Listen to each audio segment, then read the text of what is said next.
Honored to be joined today by one of the all-time greats, multi-time Hall of Famer, the one and only Gerald Brisco. Mr. Brisco, thank you so much for joining me today on Under the Ring Pro Wrestling Conversations. Well, thank you, Phil. It's great to be here, man. I've been under the ring so many times. That's an uncomfortable place to be in real life, but I'm sure with you, you'll make it comfortable, and I think we'll get through this thing with flying colors.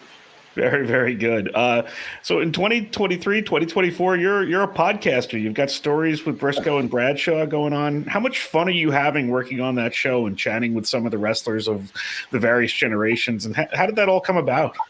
Well, I hope it comes across. I'm having the ball. I'm having the time of my life. They're just rehashing old stories, John and I, that's how I came back. A lot of these things spawned out of COVID. A lot of good things spawned out of COVID. And we were sitting there, and I was doing some goofy stuff with my good friend Taylor Williamson, the great comedian from America's Got Talent, who's on tour, by the way, right now. And Taylor and I was doing, according to Brisco stories with Brisco and all that. And Bradshaw was doing updates on different sports and different, he's a smart guy, so he's doing stock tips and all that stuff. So we kind of got bored with doing our own stuff, and he called me one day and he said, "Hey, man, why don't we do this stuff together? We've always kind of had a good relationship together, got along well together. Let's try it." And I said, "What do you want to do?" He said, "Just tell old road stories, We don't want to hit on any of the negative stuff because there's enough negativity out there. Let other people do that." And I think it kind of probably costs us a few audience members too, because we don't hit that negative stuff. But John's not like that, and I'm not like that. So we just dwell on the fun side of the business of professional wrestling. The old story, the old road stories about Teddy Long leaving Ron Simmons in a blizzard on the side of the highway after he got out to urinate one trip, and Ron's reaction when he got back in the car. Of course, Teddy feared for his life, as Ron got in the car. But we just tell fun road stories. So it kind of happened, just to fill some time during COVID because nobody could do anything, and then we just kept on doing it. And all these guys that we have on not only are legends in the business, but there are good friends. Stan Hansen, I went up and down the road with them, been to Japan, been all over the world. And some of these guys, travel the world with. So I think that's the reason it comes across how much fun we're having, because they're not only guests and famous guests, but they're good friends of ours. And that's what I enjoy most, is getting some of the stories out of my good friends and share with the general public. Yeah, I really enjoyed the one you had with Reverend Slick, and the fun story about you accidentally throwing him out of the James L. Knight Center in Miami on his first day in the company. That was a pretty fun one. Has anything come up on there that surprised you in any way? Any shows that really surprised you with kind of where the conversation ended up going? Well, not really surprising, because you have a little bit of control of what comes on, but every once in a while, some Teddy Long. I mean, you never know where Teddy's going. Teddy was a lot of fun to have on. Teddy just got that personality, and Ron Simmons. Ron's this real big stoic type guy that get a lot of conversation out of him. But Ron, of course, was tag team partner with John for so long that they had a good relationship, and Ron broke that in the business down here in Tampa. Just a couple of blocks that he was in that city gym, was just a few blocks from Brisco Brothers Body Shop. So I got to know him. So, the friendship. But I can't say I've been shocked at any. I'm always, you always want for the ultimate show. And you don't always get it, but when you do get it, you got it, and it just feels so good. And John and I all call each other out. Man, that was good. Like yesterday, the drop today, whatever day today, with Savio Vega. I hadn't seen Savio, talked to Savio in probably over 10 years. Talking to him yesterday put a smile on my face and John's face. Savio was John's first opponent in the WWE, the WWF at the time. John had his first angle with Savio. First big money program they had with Savio. So they hadn't seen each other in years. So it's great to see that that reunion type deal and to get the conversations out of them. And Savio set the conversation with he set the pleasure to have on. So it was a lot of fun. I have fun doing them all. We had a thing about it. We do variety. Vince McMahon said, wrestling's a variety show. TV's a variety show. Give them a variety. So we take pride in during the Super Bowl, we had on great Gerald Austin, Super Bowl referee 3 Super Bowl. Had him on talking about the Super Bowl. We've had Brad Johnson, quarterback for the Tampa Bay Buccaneers, on, Super Bowl winning champion quarterback. We've had Wade Boggs on, Hall of Fame baseball player. We had all different type of sports people on, and all different personalities. We not only go for the wrestlers, but we go, Tony Chimmel, Mike Chioda, referees, Jimmy Corderas, we stage hands, backstage writers, like some of the writers that helped produce all this stuff, Freddie Prince, he's been on, and just a plethora, as they say, of different genres of our business there. And I think that's important, getting the stories from every aspect of the business. Yeah, that's really great. And then, for somebody like you and for John too, like you weren't in every territory. So you're getting to learn about all sorts of different territories the guys were in too, and kind of the ways that they did things. So that's what kind of makes it fun for me, is just sort of that exchange of ideas. I just love good conversations about pro wrestling, and you guys definitely deliver the goods every week. Is it still kind of shocking for you or any of the other guests to tell kind of like real life behind the scenes stuff with the era of kayfabe just kind of being like sort of gone in a way? Great question, Phil. Yeah, it is. And sometimes I think, man, should I answer that question honestly? Do I really have to go there? But you know what? It's great for our business. Look, Vince McMahon's coming to business. Vince McMahon's coming to business. Exploded to business. Come on. I was in the 3rd grade when I first started wrestling and watching professional wrestling. I knew that it wasn't real because I was going to the gym every day and wrestling people. But I loved the athletic ability of all of those stars, and I loved the storylines that they were trying to get me hooked on. I loved the heat. One of my all-time favorite was Danny Hodge and Angelo Savoni on the old-time Northeastern wrestling.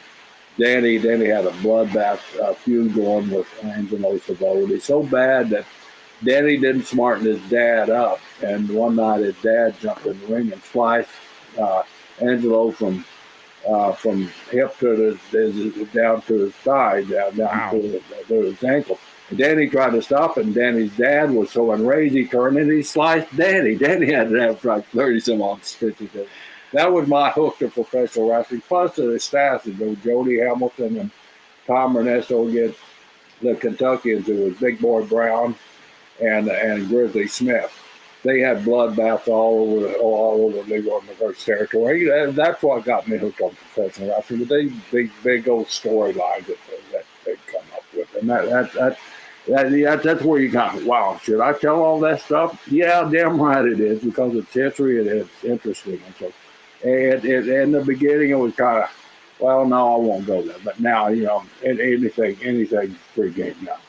Yeah, and your wrestling career is legendary in its own right, but your job as a WWE official was so important. And to me, one of the most interesting things you did was begin to scout amateur wrestling. When you're looking at scouting amateur wrestling from a pro wrestling standpoint, what are you looking for?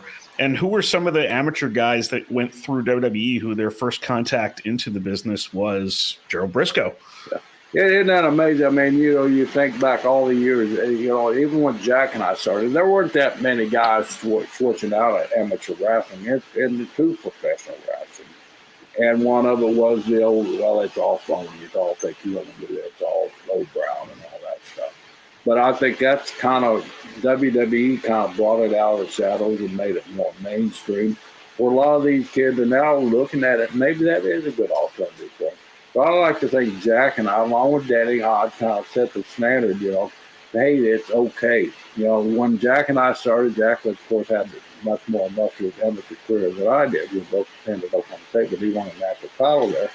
Jack said, why are you doing that stuff? Well, Jack said, hey, I got married and I have 2 kids. I got 3 kids. I got to feed my family. This is the way to feed my family. So respect me. And so I like to think, we were the kind of forerunners in that. And then the guys like Bob Brooks started coming along. But I find it amazing that there weren't guys out there active like me recruiting the talent base from amateur wrestling and from amateur sports, not only the wrestling part, but amateur sports. And when I started getting up there in age and that road life just killed it, I was getting kind of fed up with the road life and everything. And JR and I used to have conversations, hey, what do you want to do when you get out of this stuff? And I said, JR, I said, truthfully, what I'd like to be, I'd like to go out to Coppage Rink and recruit a lot of these guys and change the perception of the amateur wrestlers that they have about professional wrestling. And I think I'm the perfect one to do it because I know it was my generation of coaches that were just coming up, like I tell the story, Brock Lesnar. His college coach and I.J. Robinson, we were in the same recruiting class at Oklahoma State. So I had an inside contact to Brock right off the bat. And out of Brock, Jay said, hey, I got another guy sitting here with him I want you to take too. And Shelton, one of the greatest athletes to come along in WWE. Yeah. So the perception in the beginning was kind of rough and kind of tough and kind of broke that ice. But they knew my background. They knew my love with amateur wrestling. And they knew I wasn't going to lie to them, going to stretch the story, about professional wrestling. I was going to tell them the truth about it. Any of those coaches or kids asked me about it, and I would break it down to whatever they wanted to break down. But I always thought it was kind of strange that nobody ever gone. Vern Gagne was the closest one that ever went out and recruited amateur wrestling. I knew that. And Eddie Graham also did it on a more limited basis. Vern being right there in the fertile ground of Minnesota, where a lot of amateur wrestling comes from, he had the most people to pick for, where Eddie was down there in Florida and there was no college wrestling down here at the time. So it was kind of more snub pickings down there. But Eddie, he went all the way up to I think it was Ohio to recruit Bob Roop and a couple other guys. But Mike Graham, the greatest thing that happened down there was when Mike Graham started school wrestling. There wasn't a lot of high school wrestling down there, and a lot of guys. So Eddie started stockpiling Florida Championship Wrestling with a lot of amateur wrestlers. I mean, most of the guys down there could take care of themselves and have that background. So I kind of got that. So I told the good old JR, I said, I want to be a talent scout. We don't have that department. I said, well, why don't we start one? So I like to take care of me and JR actually started the talent recruiting department, talent relations for WWE. And you see kind of where it's gone now. And it's interesting to me because, a lot of people are like, oh, well, why doesn't WWE do more with independent wrestlers and stuff like that? And they do a good amount of that. But it's so important for these wrestling companies to look at amateur athletics for talent. It seems like they go so much harder on it now. They've expanded it so much. You see gymnasts, you see track and field stars, you see football players who, obviously those spots are limited in pro football, who've all succeeded. You see all sorts breaking in. What to you is kind of like the key to breaking into wrestling when you're coming from something else? Just an open mind and that open mind that be ready for anything. And as you know, and you've been around our business long enough to know anything happens in our business and it's just wide open and the field. But just have an open mind about it. And the important thing, the thing that I always say, and Jack and I both had the same attitude. It was easy for us to make that transition because A, we knew it was a business. B, we knew we loved it, and on down the line there. So when you come in and knowing it's a business, and that's what I try to stress to these guys. Hey, you can be the greatest athlete in the world, but if you don't have that inner promotional mind, that inner mind that there's more for me than just be in the ring, then you're probably looking at the wrong business to get a career with. But have that open mind that it is a business. Wins or losses don't mean diddly. It's drawing the people in the house there. Go in there with that attitude. Hey, I'm getting into a business. I'm going to have a well-paid career if I work my butt off and I follow the rules and I do everything that's required of me. Not only doing everything that's required of me, but stepping over that line. I was an average size guy in the business, probably considered a small guy in the business. But I always knew it was a business, and that was the side I wanted to get in right from the very get-go. I wanted to be in that promotion side of the business. Right from the before I ever laid on a pair of boots, I wanted to be a promoter. Interesting. And of course, you're talking about you and your brother, one of the greatest tag teams of all time. Your brother, one of the greatest, if not the greatest, NWA World Heavyweight Champion of all time, too. I needed to ask about Jack and Jerry Brisco versus Terry and Dory Funk Jr., one of the best tag team rivalries in the history of pro wrestling. What to you made that rivalry so great, and what made the matches so big for everybody? Terry and I, and Terry later life, right before he passed, I was talking to Terry probably twice a month, 2 or 3 times a month. I'd call Terry, or he would call me. And we got into several conversations about it. And Terry always put it, the way he saw it, it was 4 athletic guys out there who had no ego, who had confidence in their partners and had confidence in their opponents, that whatever went on out there, that you were going to be able to do it. And there was never any grudges back and forth. Hey, you got to do this, we didn't get to do this. But Terry said we had 4 great athletes. Of course, Terry and Dory were great amateur football players. And Dory Funk Sr., a lot of people don't know, but Dory Funk Sr. was one of the greatest wrestlers amateur wrestlers that Indiana ever produced. He was a multi-time state champion there. Matter of fact, his high school gym wanted to name the gym after him, the wrestling room after him, and I think they did. But from what I heard, they eventually tore the school down. But that's how and so they were schooled in amateur wrestling. Everything just clicked with them. You had 4 young athletes coming right out of college, which was unusual, getting 4 guys together like that didn't have the ego, worried about, am I going to get my shit in, as they say nowadays. And you also had 2 Texans, and you had 2 Oklahomans, and you had 2 Cowboys, and you had 2 Indians. Everything kind of just slipped into place in that angle. And plus, we gave people what they wanted to see, action. And then your brother Jack and Dory, it's funny now when people refer to a match that isn't exactly a technical classic, they say, well, it's not exactly Jack Brisco and Dory Funk Jr., but what made those matches so great for you, watching them? It was an education to me. I mean, I'd sit there. I had the privilege of sitting ringside a lot of their 60-minute matches, and what they had a routine. Sure, they had a routine. You got to have your routine, but they also, each match, each night, each 60-minute match was totally different from the night before. And back in the old days, I even say it, well, my day, this stuff.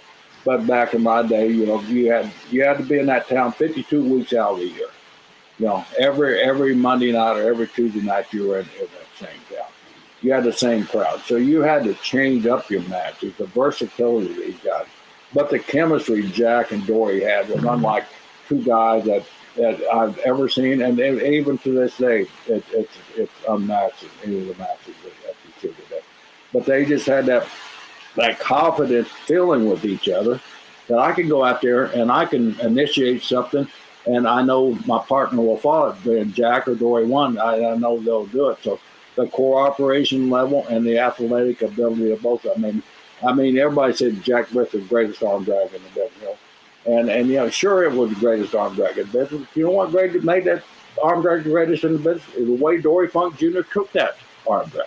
Wow. A lot of guys didn't take it like Dory did. And it wasn't as spectacular as Jack putting it on another guy's when he did it with Dory. But Jack knew that he could go to that move and it would get the audience standing right away because of the way Dory took the bump. Yeah, that's fantastic. I love hearing about that stuff, and I love watching that footage, too, of seeing those guys. You and your brother, if I'm not mistaken, were among, if not the first people to discover a young Hulk Hogan. What was your first thought in your mind as you took a look at that physical specimen? Thanks for asking that question. Thank you for saying that. But sometimes I even doubt I was even along there. And you hear all these guys take credit. I don't want to take credit for Hulk Hogan. I mean, Hulk Hogan gets all the credit for Hulk Hogan. He's the one that did it. But yeah, we Jack and I were young, and we'd like to go to bars and drink them.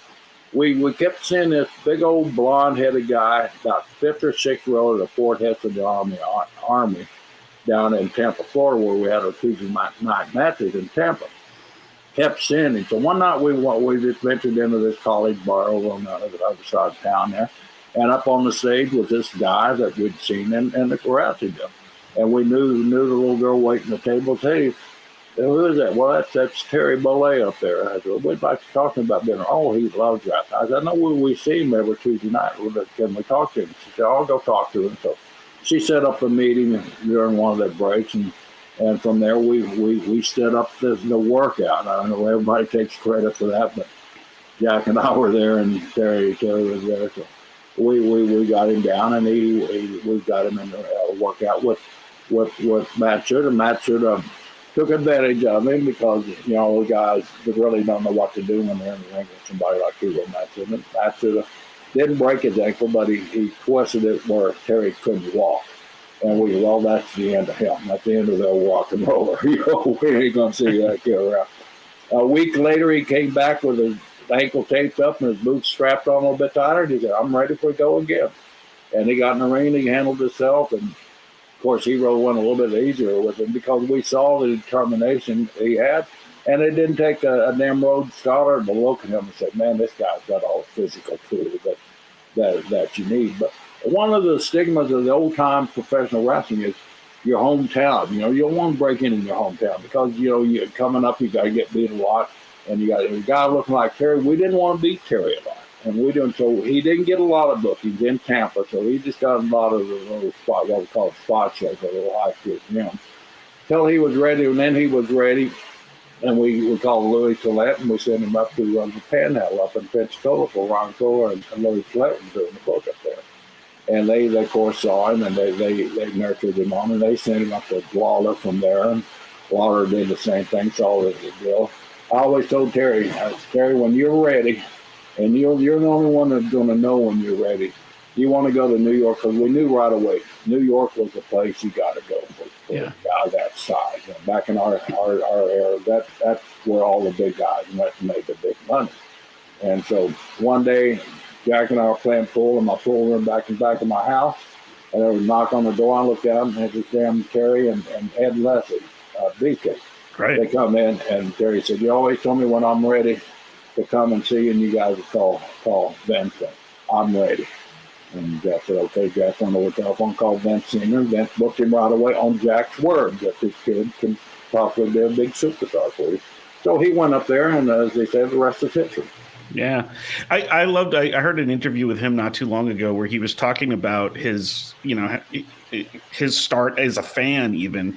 And he basically said, I wanted to look like Superstar and I wanted to sell like Dusty. And I thought that was just perfect because that's exactly what he kind of became, because really his selling was the whole key to all of his work in the ring. Like that was what brought the people to their feet. Yeah. I always get really upset when I hear Hulk Hogan was a great worker. Hulk Hogan was a fantastic worker. Could he do all the flip-flops and flies that he got doing? Hell no, he couldn't. A lot of guys couldn't. But with a body like and size like Terry had, it's like you didn't need to do all those flip-flops and flies. But he picked the two most charismatic guys in Florida Championship Wrestling at the time, Superstar Graham and to kind of look like, because he was kind of built like Billy was, and of course, Dusty, one of the best big men sellers. And Dusty admitted all the time that he got his selling part of it from Jack Brisco. That's where Dusty picked up his selling from. So basically what you're seeing when you see Terry selling is Jack Brisco. It goes on down the line to a Jack Brisco sell. It's amazing how many wrestling trees we have with, Eddie Graham kind of being a Vince guy and then also giving people to Vince. And then you got Dusty and you got Brisco here and everything. When it comes to working with Vince McMahon, what made him so effective and so successful? And what was it like being on the ground floor of building WWE? And I know that's kind of a loaded question.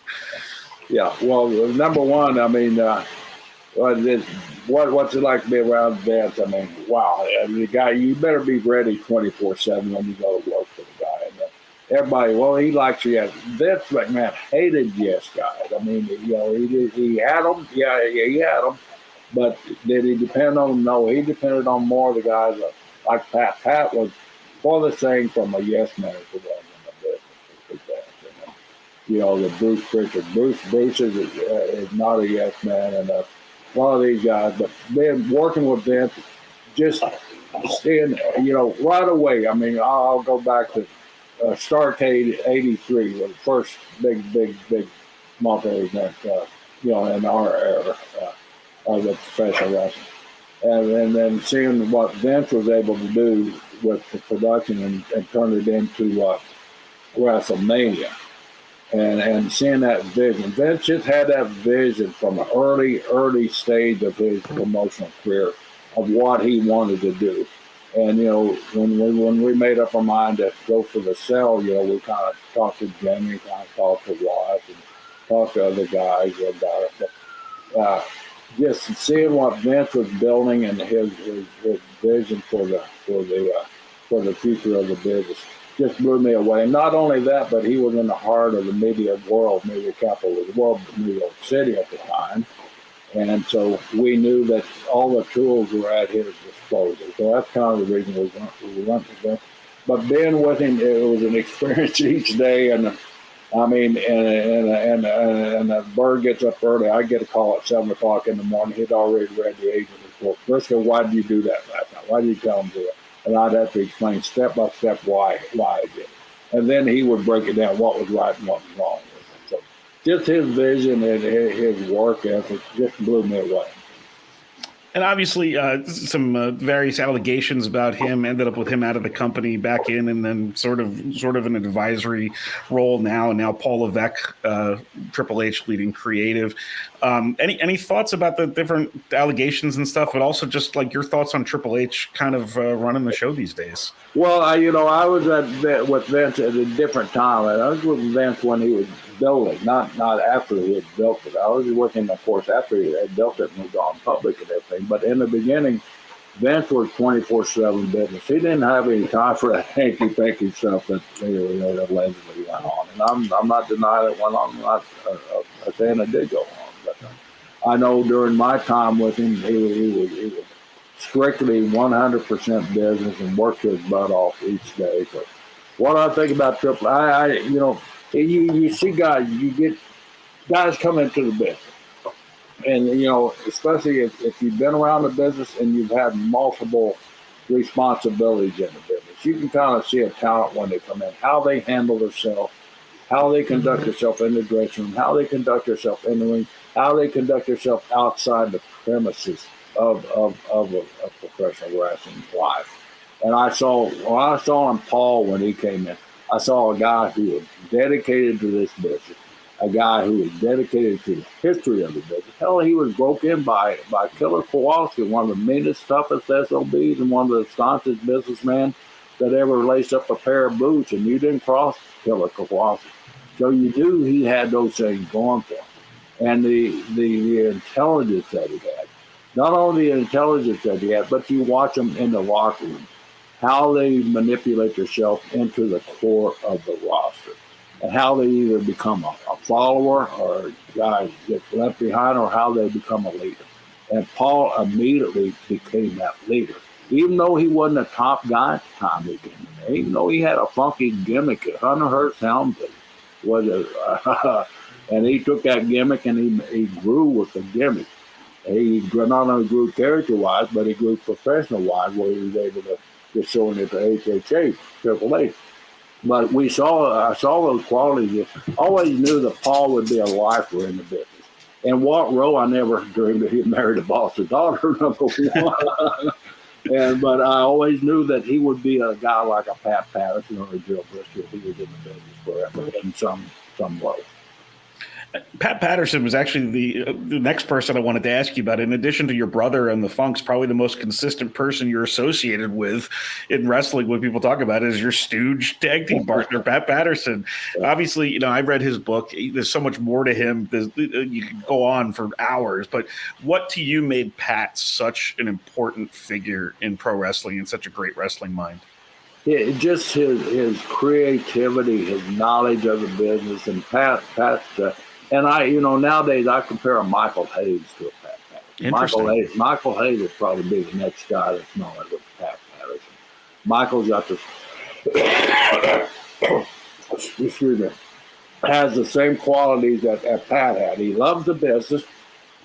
He loves every little detail of the business, and that's where a lot of guys are sharp, but they don't really focus on the details.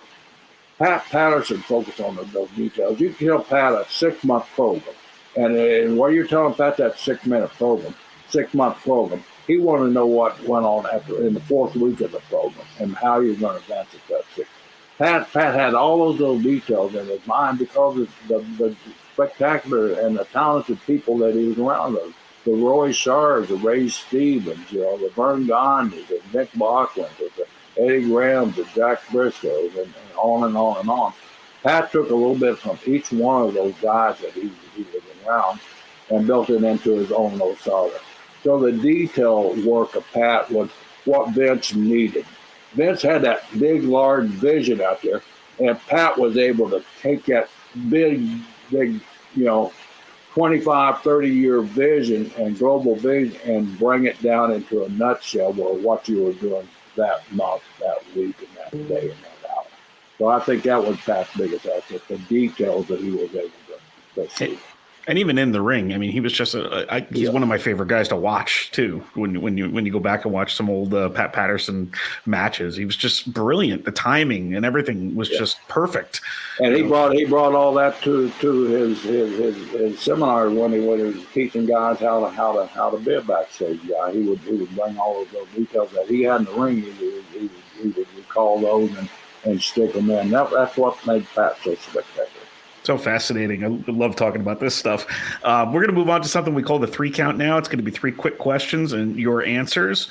So the first question, one thing I noticed going through your career is you had some really interesting special guest referees in your career. Who was the best and who was the worst guest referee you've ever seen? Well, the best was Joe, and the most I've ever was intimidated by was Joe Lewis. I mean, wow. I mean, I grew up, my grandmother loved Joe Lewis. Just loved him to death. And having him in the ring with me and talking to me as an equal and just being able to be in his presence. I mean, you know, Phil, you meet guys, you have a lot of respect for them, wow.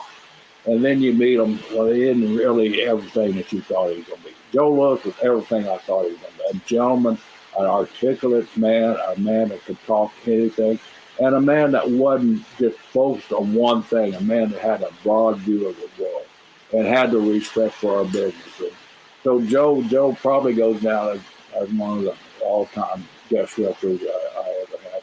Probably on the same vein, probably one of the worst was Archie Moore, because Archie was out there to get Archie over. And most of them are, and we realize that. And you try to work around it, but sometimes Archie was so stiff in the ring that you got a little worried that Archie would, when it come time for him to throw that punch, that he would throw it and knock your ass out. Right. Archie was not a good, he was limited in his mobility too at the time. He was refereeing. But those two would probably go down as the best of the worst. And I'm sure I'm leaving somebody out, but those two go. I think the most unique one that I found on your list specifically was Haystacks Calhoun. Well, Haystack couldn't move at all, so you had to, and it was kind of good for the wrestlers, not for the audience, because you kind of had to limit your technique in the ring, where you're more in the middle of the ring, so he wouldn't. And you don't want to put these guys in uncomfortable situations. And I think a lot of guys that had Haystack put him in an uncomfortable situation where he had to be moving up and down. I mean, it's some of the ribs we used to pull on these referees, 20 false finishes, where you're getting up and down, 1, 2. And then you're blowing them up is basically what you're doing. And you're doing it as a joke, right. All down. But you couldn't do that with Haystack, so you're very limited in some of the moves. Second question, who is the most unique real-life character you've ever encountered in pro wrestling? Woo. And why? Man. And why? Unique. Wow. I don't know. I don't know how to answer that question, because they're all unique to me. But so it's I had Lord Athol Layton. That's a name that goes way back to Detroit wrestling back in the 40s and 50s. He was working as a commentator for Jim Barnett down in Australia when I was a rookie. And I got my trip to Australia and worked for Jim down there. Lord Athol Layton, they wanted to work a gimmick with me and lordship. And big brother, little brother type guy. Where Killer Austin and King Curtis was beating me up, and Lord after Leighton had all he could stand. He couldn't stand anymore. He's up in the ring to protect me. We found the country and we were both against each other. But Leighton was one of those guys that he was up there in his age and his career, so he couldn't do an awful lot. So he's one of them. He stands out. All right, and then the last question I had, my first wrestler that I met in my life was Mr. Wonderful Paul Orndorff. Aside from your brother Jack, who was the first pro wrestler you ever met? Danny Hodge. What was that? My hero. What was that like? He's such a fun he's my guy. hero. Oh man, what a fun guy he was. I mean, the sense of humor that's deluxe. I mean, Danny grew up in a little town called Perry, Oklahoma. Of course, I was in Blackwell, Oklahoma, and we were like 15 miles apart. So they're both amateur wrestling hotbeds. So when I was like when I was about 6 years old, I started wrestling. I met Danny Hodge when I was 6 years old. He had already been a national champion boxer and a three-time national champion amateur wrestler. So he was my hero from his amateur wrestling days. He just started working for me, and so he just started in the business. So, he actually wanted to come over to our camp over there and meet Jack, because Jack was just getting up there starting college, I think, at the time. And he wanted to talk to Jack about pro wrestling. So Danny came to our school, not our school, but all of our wrestling camps there, and sat in as a technician and got to meet Jack and I. But he was the first real professional wrestler that I ever met, and he was my idol. I mean, Danny from his wrestling days, and then going on later on and getting to meet the guy and travel with him. He remained my hero forever. That's awesome. Well, Gerald Brisco, thank you so much for joining me today on Under the Ring Pro Wrestling Conversations. I've really, really enjoyed this. It is an honor to talk to you, and all the best for you with your podcast and everything else you got going on. Really, really appreciate your career, and think it deserves to be celebrated for sure. Well, thank you very much. It's a pleasure being on here. And you've been under the ring with you is a hell of a lot more comfortable being under the ring with Nick Foley. I'll tell you that. Very good. Very good. Thanks so much. Thank you.